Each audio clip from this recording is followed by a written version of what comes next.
our dear viewers, and welcome to a new edition of Body and Soul. In today's edition, we are going to talk about how to control our emotions, how to contain our anger. That would be our topic. Emotions are a vital part of our everyday lives.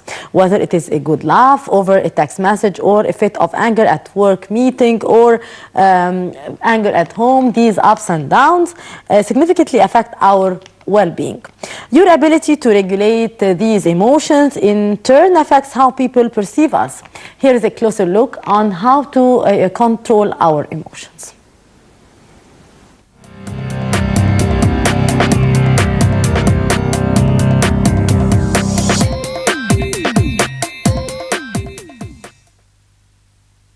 Emotions are the most present, pressing, and sometimes painful force in our lives.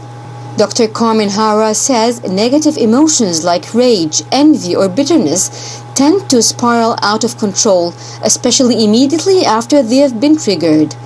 She lists some steps that help. Don't react right away. Reacting immediately to emotional triggers can be an immense mistake. Ask for divine guidance. Faith is our saving grace in our darkest moments. No matter your creed, developing a healthy relationship with God will help you surmount your obstacles more easily. Find a healthy outlet. Emotions should never be bottled up. Call or go see someone you trust and recount to them what happened. Keep a journal and transfer your emotions from your inner self onto the paper. Many people find it helpful to engage in physical exercises. See the bigger picture. You may not understand in the beginning, but as time goes by, you'll begin to see the bigger picture falling into perfect order. Replace your thoughts. Imagine the ideal resolution to your problem playing out, thinking about someone who makes you happy, or remember an event that makes you smile. Forgive your emotional triggers. Your emotional triggers may be your best friend, your family members, yourself, or all those. As you forgive, you will find yourself dissociating from the harsh feelings attached to your being.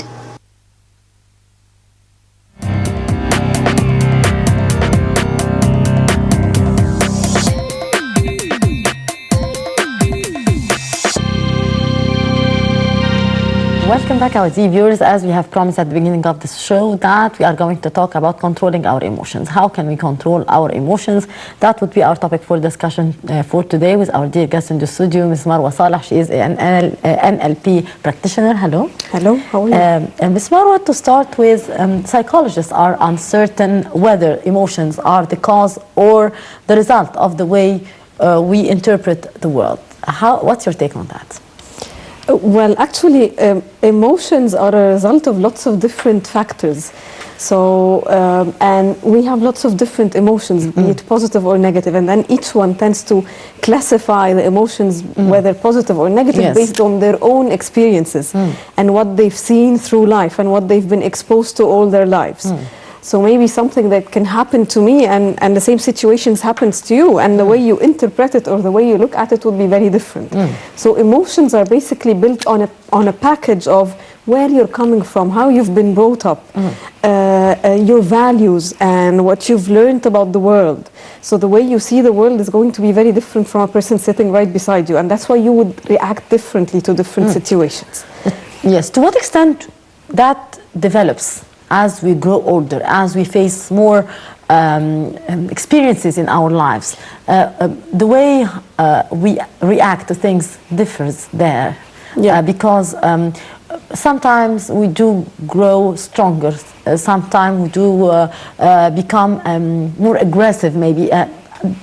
Our characters do differ with time. So how do you explain that? Yeah, in fact, if we're talking about anger in specific as an emotion, anger tends to pile up based on what we face during the day. So if you're going through your day, passing by traffic, stress at work, stress at home, responsibilities, burdens, the kids and everything that you pass through during the day might end up into anger. And then what happens is you might feel angry simply for if just one small thing happens, but then that small thing was a trigger based on lots of things that have happened and accumulated during the day. So sometimes people would respond differently, or sometimes if you respond in an angry manner, people in front of you would feel that there's something weird because nothing really happened that triggered that kind of anger. But the trigger is really lots of things behind the surface. And what made you angry is not really the real problem. But it was a trigger. It was a trigger. So that's why people have to always learn about themselves and understand themselves all the time. So you have to watch yourself and understand what makes you angry.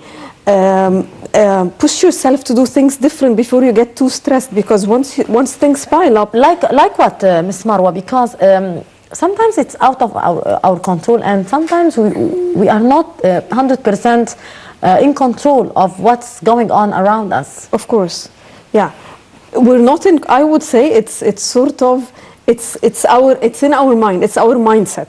We tell ourselves all the time we're not in control. It was the traffic. It was my job. I'm being not motivated. I'm being underpaid. I have problems at work. Work is piling up. I have responsibilities. So yes, these are factors that are happening in our lives. But it's in our hands how we can control those factors and either accept a lot of them because we cannot change them, or start changing the things that we can change. Because there are lots of things that are in our hands. But once we get into the cycle of the victim, once we always feel that we're the victim, we're being blamed, and we start pointing fingers to others, it becomes very difficult to change a lot of things in our lives, and therefore negative emotions start to pile up, and then eventually we feel angry. So the thing is, we need to ask ourselves all the time, how can I be in the driver's seat when all of this is happening around me? So and there isn't really a super duper solution to every individual, because solutions would differ depending on a person. Yet people have to always analyze themselves and analyze what has been happening in their lives. And you will realize that maybe there are patterns that appear again and again because there is a learning that has to happen somewhere, and you haven't got that learning, and that's why you're facing the same problem over and over again. So actually, I think the universe is always trying to educate us. We're here to learn, irrespective of what age we are or where we are in life. So if you don't learn the lesson, you will face the same problem again until you manage to understand and learn the lesson and know what the universe or God was trying to let you learn and understand. So try and make the best out of every situation, and by learning your lesson or understanding why you're being put in that situation, you can maybe start analyzing it and getting out of it to be able to move to where you're supposed to. But before you are getting angry, or before you shout at someone or to act, you don't think all that, all these steps. Of course. So how can we handle such a condition? That's why I would say at times it's okay to react, okay? But the thing is, when you react, you can go back to the situation that has happened, analyze it and see why you've reacted that way. And at times you actually need to forgive yourself, okay? To be able to accept what has happened and then move forward, so that you know going forward how to adjust the situation, how to deal better with people, how to work that anger out, because anger is just a reaction to something that has happened. And actually, we're not here to suppress our anger. So if someone tells you anger is not, we have to accept all the different kinds of emotions that we pass through, because emotions again are here to teach us something and to tell us something about ourselves and people around us and about the world. So once we accept that it's okay to feel that way at times, we can start acknowledging it and resolving it. So by simply saying it's not okay for me to be angry, or it's not okay for me to feel sad, or we classify certain emotions as negative. Can we control that? Because grief, sadness, sometimes anger, are not very much controllable. Of course they're not. Even love. Yes. They are not. And by the mere fact of accepting that it's okay to have all those different kinds of emotions, we can then start knowing why they're there, filtering them, and understanding a lot about ourselves. So when you understand that it's okay to be angry at certain situations, maybe then you can know what kind of situations you will put yourselves in the future.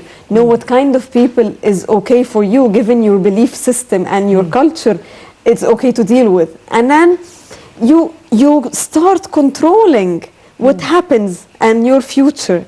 So then the ripple effect, the learning happens here.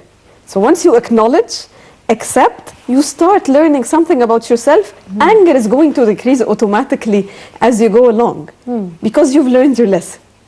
So it's not really about saying that certain emotions are negative and it's not okay for me to be angry. It's okay at times. But the thing is, how can I analyze, understand that anger to be able to control it in the future and make sure that it doesn't harm me and it doesn't harm people around me? How would I define the unwanted emotions? Okay, so unwanted emotions are basically emotions that don't make me feel comfortable. So maybe physically I would get heartbeats when I have that kind of emotion. I would feel the urge to fight with someone. I would feel unhappy about myself. I would feel depressed. I would feel like I don't want to do the things that I love doing anymore. So all of these are triggers to unwanted emotions or lead to unwanted emotions. So once I have all those symptoms, I can then start analyzing and asking myself, why am I having those symptoms? And then there's actually something that's very interesting about anger. If you're angry at someone because someone has hurt you or has done something wrong for you, then maybe a solution at times, instead of dumping all of that on the person, a very interesting thing you can do is basically get a paper and pen and write a letter with all the negative emotions that you want to tell that person. Once you get them out on a piece of paper, they're out. So now you can just sort of cut and throw that paper away and go and talk to the person. You've already relieved a lot of the anger that you have. So now once you go and talk to the person, you can address that person more on a logical level without really hurting the person or hurting the individual the same way he hurt you. So then you can get the best out of the situation. So there are lots of things that we can do so that we don't pour the anger on people. Anger is okay. It's just how do you manage it and how do you make it not really hurt you and hurt the people around you as well.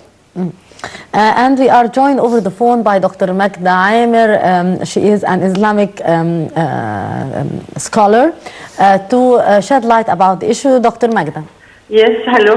How are you? How are you? Alhamdulillah. Dr. Magda, how can we control our emotions and feelings? Well, especially anger, the Prophet ﷺ, he said you have to really control your anger and don't get angry. Because this is, once you get angry and you repeat the same negative behavior, then your subconscious will program this and you become a person very irritable.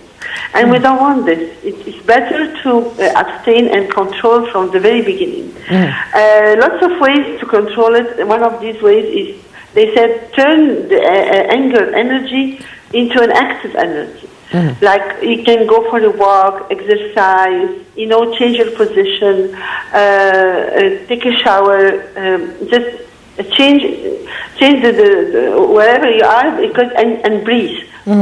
Breathing is an excellent way to release all the negative energy. By and figure out and visualize as if you're taking out, expiring, especially the red colors, because anger is from Satan, and Satan is red, and from fire. I mean, the red color means irritability. So why during inspiration, inspire the pink color or calming color, green color, but when you expire especially just the red color, as if you're releasing all the negativity inside you. Think about also that person, put yourself in his shoes and maybe find excuses for him. Maybe he was like in a special situation, he was tormented, he facing a problem, and find excuses for him. This is another way also to just forgive the other person, because forgiveness is the only way to release the negative energy.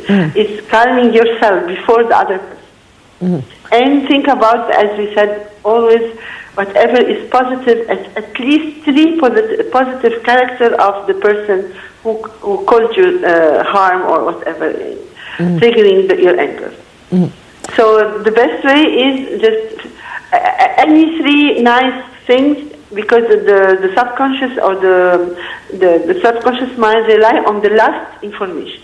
If the last information is positive, we replace the negative by positive qualities of that person. Then you forgot completely about the previous. And then you can visualize anything positive. Yes. Dr. Magda Aimer, the Islamic scholar, thank you very much for your input. And back to our dear guest in the studio, Dr. Marwa Saleh. How is it important for the person to control his or her emotions? Is it better to control our emotions or to let them go or to express them? Okay, so what she said is very interesting, because we have to let them go in a positive way. So it's sort of redirecting the emotion into something positive. So you have this energy that is piling up because of anger. Take a walk, talk to someone, talk to a friend whereby you can that can listen to you, and where you can dump your anger on a little bit, and there's space where you can talk and discuss the topic.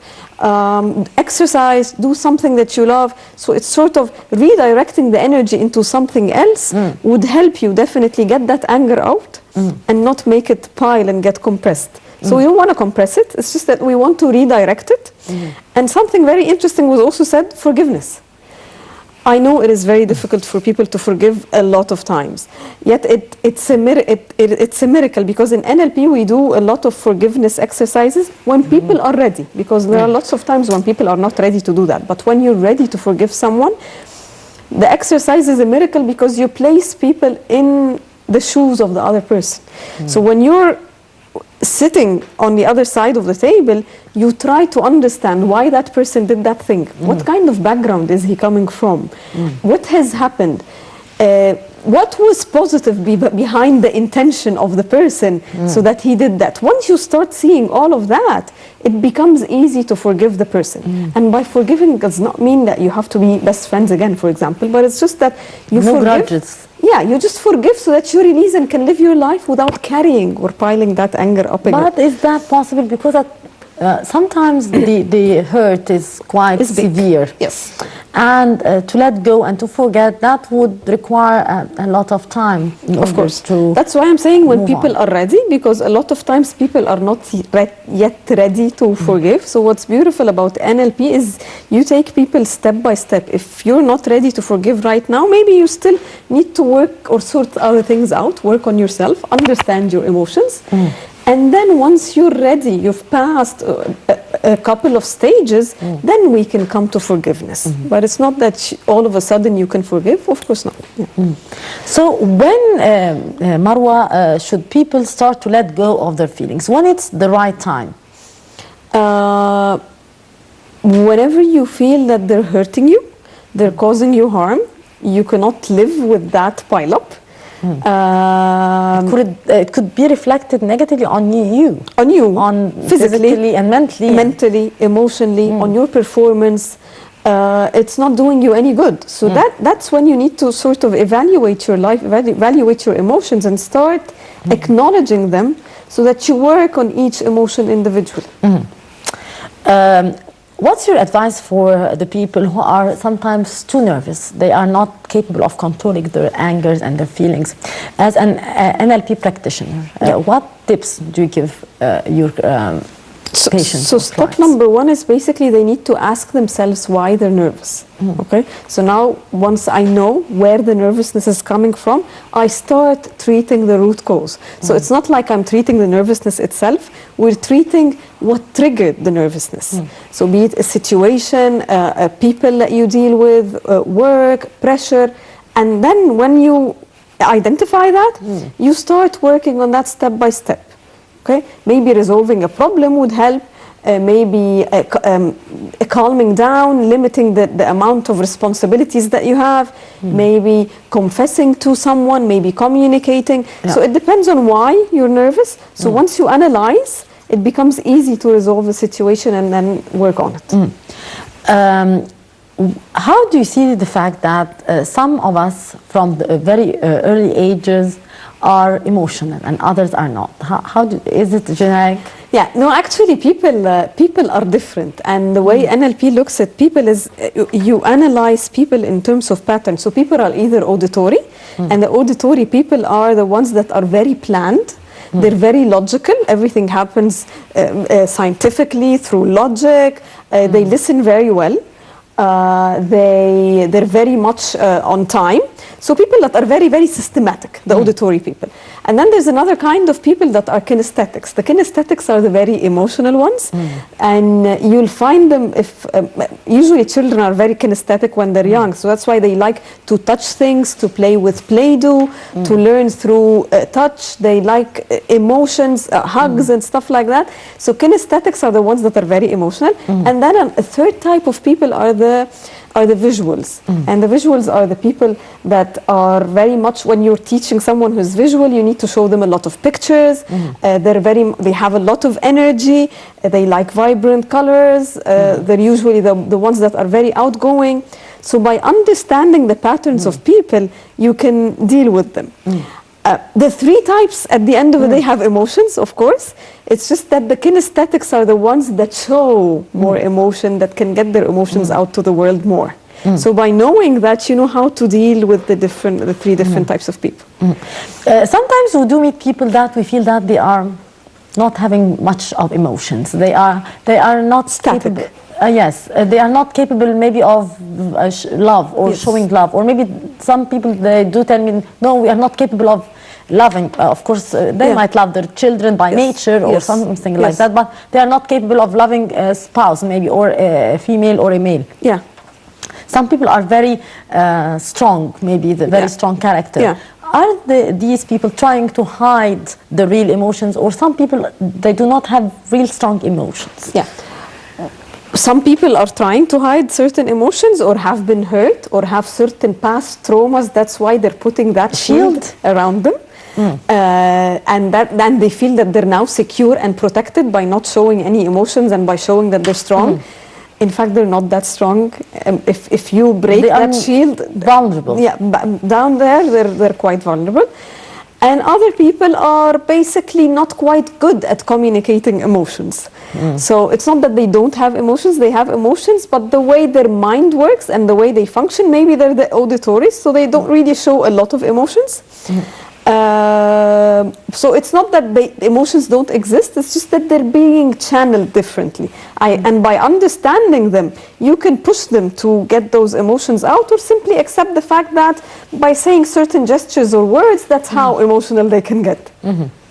Marwa, since you are training people to control their emotions, or to get out their emotions, or to handle the emotions, how do you give your tips for the people who are not aware of the importance of seeking assistance in order to control these emotions, or express their emotions in order to feel better? Because sometimes we do feel fatigue, sometimes we do feel depressed, sometimes we do feel that we are tired. But some of us are not capable of understanding that is a reflection of our anger, or a reflection of our grief, or sadness, or love maybe. So what do you tell them?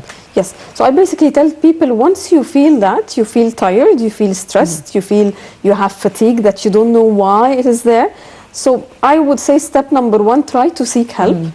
If you don't acknowledge at this stage that you want to seek help, then talk to someone, talk to a friend, communicate. I would say communication is very important, because communication helps you get things out of your chest and be able to move and survive and not get physical symptoms and physical illnesses. So communicate.